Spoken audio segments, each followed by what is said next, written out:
কলিকালের মানুষ সারাদিন আবোল তাবোল কথা বলতে ব্যস্ত, যে কথার কোনো কারণই না, যে কথার দ্বারা না তার উপকার হবে না জগতের উপকার হবে।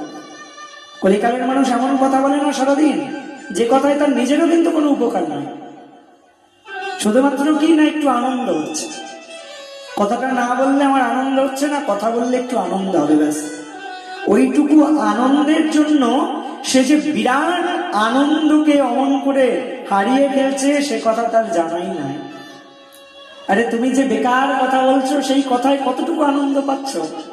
তোমার কথায় হয়তো অন্য কেউ অধৈর্য হয়ে যাচ্ছে, তার মানে সে কথায় আনন্দ নাই। তার চেয়ে বরঞ্চ তুমি এক কাজ করো, সেই জড়জাগতিক কথা, ওই অল্প আনন্দের কথাকে পরিত্যাগ করে সারাদিন ভগবানের নাম করার চেষ্টা করো, ভগবত কথাকে আস্বাদন করবার চেষ্টা করো। তবে কি হবে জানো?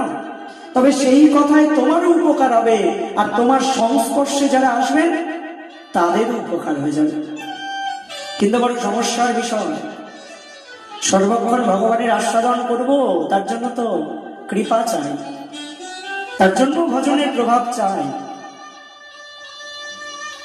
এটাও অল্প ভাগ্যে সম্ভব নয়, ভাগ্য চাই।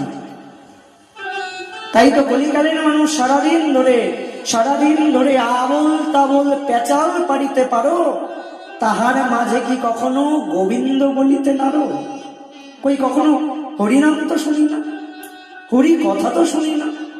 সারাদিন আবোল তাবোল কত পেঁচাল পাচ্ছ, তখন তোমাকে কথা ভাবতেও হয় না, তুমি নিজে নিজেই যেন কথাকে তৈরি করে ফেলো। কিন্তু কই হরিনাম তো হচ্ছে না। আসলে তোমার দুর্ভাগ্য যে এত সুন্দর মানব জন্ম পেয়েও মুখে ভগবানের নাম উচ্চারিত হচ্ছে না। এই জন্যই তো আমাদের কাঁদা উচিত যে ঠাকুর, সাধুরা সারা দিন তোমার নাম করে, আর নাম করবার পরও বলে যদি আরো বদল হতো তবে আরো বেশি করে নাম উচ্চারণ করতাম, আর সেখানে আমি সারা দিন ধরে আবোল তাবোল কথা বলতে বলতেই আমার সময়গুলোকে পার করে দিচ্ছি। ঠাকুর, কবে এই দুর্ভাগ্যের শেষ হবে? আর কবে এমন দিন হবে যেদিন সারাদিন তোমার নাম করতে পারো? কিন্তু এমন বিবেক আমাদের জাগ্রত হয় না। আমাদের দশাটা কেমন হয়েছে জানো?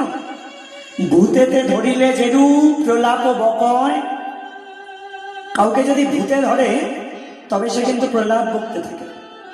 তো কলিকালের মানুষও ঠিক ওই প্রকার, কলিতে ভুলিয়া জীব, তার ওই প্রকার দশা হয়েছে জানো।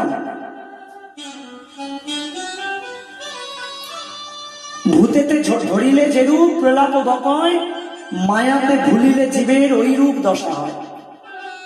ভূতে ধরলে যেমন করেন মানুষ, প্রলাপ বকতে থাকে, যারা মায়ার দ্বারা আকৃষ্ট জীব তাদেরও ঠিক ওই প্রকার দশা হয়েছে জানো।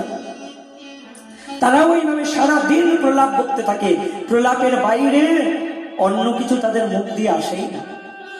আরে মুখ দিয়ে তো বলে যদি মুখ কখনো বন্ধ থাকে না, তবুও তাদের মনের মধ্যে সেই প্রলাপই চলতে থাকে। কেন জানো? ওই যে মায়ার ভূত তাদেরকে আষ্টে পৃষ্ঠে জড়িয়ে ধরেছে, তাই মায়ার হাত থেকে কিছুতেই নিজেকে ছাড়াতে পারছে না, তাই তো অমন করে সর্বক্ষণ প্রলাপ বকছে।